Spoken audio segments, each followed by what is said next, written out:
When can I get vaccinated in the U.S.? Amid warnings of a looming spike in cases attributed to the Thanksgiving holiday in November, states are now more desperate than ever to hear what the Food and Drug Administration, FDA, Vaccine Approval Board decides after it meets on Thursday to discuss the Pfizer-BioNTech vaccine. There are two vaccines, made by Moderna and Pfizer, that are both seeking emergency approval in the U.S. It comes as coronavirus cases explode across the country, with over 200,000 new cases reported per day throughout most of December. On Tuesday, the U.S. topped 215,000 new cases in one day, again breaking its record. The U.S. has now recorded over 15 million cases since the pandemic began, and more than 286,000 deaths, according to Johns Hopkins University. Both Pfizer and Moderna are seeking emergency use authorization, EUA, for their vaccines from the FDA's expert panel. The panel often votes at the end of the meeting, but sometimes it can take days or weeks before approval or rejection is decided. The experts' recommendations still have to be approved by the FDA's vaccine chief, Dr. Peter Marks, before rollout can begin. Operation Warp Speed, the federal government's vaccine distribution program, says deliveries will begin within 24 hours of the FDA's approval. On Tuesday, President Trump signed an executive order aimed at prioritizing jabs for U.S. citizens, as other countries buy up supplies of vaccine. Canada, which approved the Pfizer vaccine on Wednesday, said that even if the U.S. attempts to hoard vaccine doses, Canada will still be able to continue Pfizer exports since the drug is produced in several factories outside of the U.S. Moderna's executives say most of the U.S. company's vaccine would be manufactured in Massachusetts.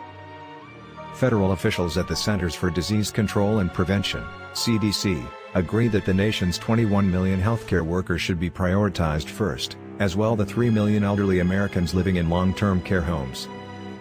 The nation's approximately 87 million essential workers are expected to be next in line for the jab, but it will be up to states to decide which industries to prioritize.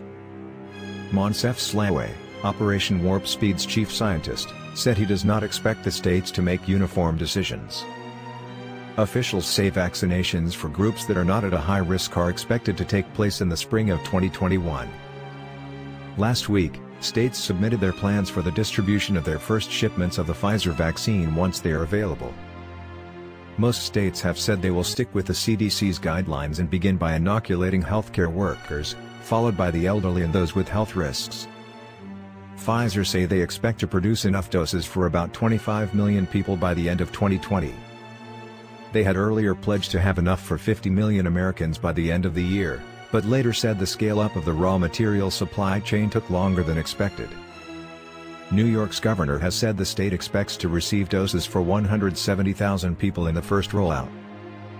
Maine, which has been much less hard-hit than New York and has a much smaller population, expects to receive about 12,000 Pfizer doses if the drug is approved by the FDA.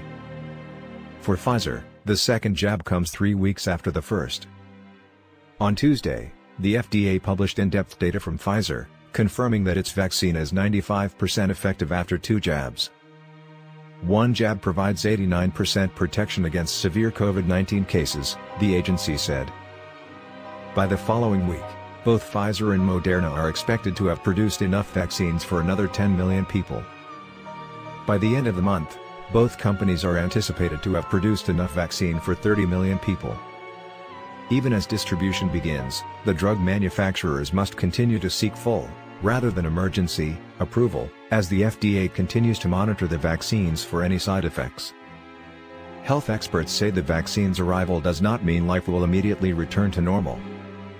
A vaccine will complement the other tools we have, not replace them, said Tedros Ghebreyesus, the head of the World Health Organization, WHO. According to a 1905 landmark Supreme Court case, states do have it in their power to require the vaccination of their residents. In its ruling, the Supreme Court said that the rights of the individual do not trump the need to ensure public safety. However, the High Court of Massachusetts later ruled that states lack the authority to administer the injection, and could only issue fines. It also remains to be seen how racial minorities, who are at a higher risk of catching the virus and dying from it, will be prioritized and what level of trust they will have in the government-issued vaccine. Last month, New York's governor decried the federal government's immunization plan as discriminatory, saying that distribution infrastructure such as pharmacies and hospitals are less prevalent in Black and Latino communities. In Alabama, distrust of government medical programs is high among the state's Black population. Public health experts have said mass inoculation against the virus could result in herd immunity, an essential step in curbing the spread of the disease. Private companies in the U.S. have the right to force their employees to get certain vaccines, experts say, but are unlikely to immediately do so once the vaccine is approved.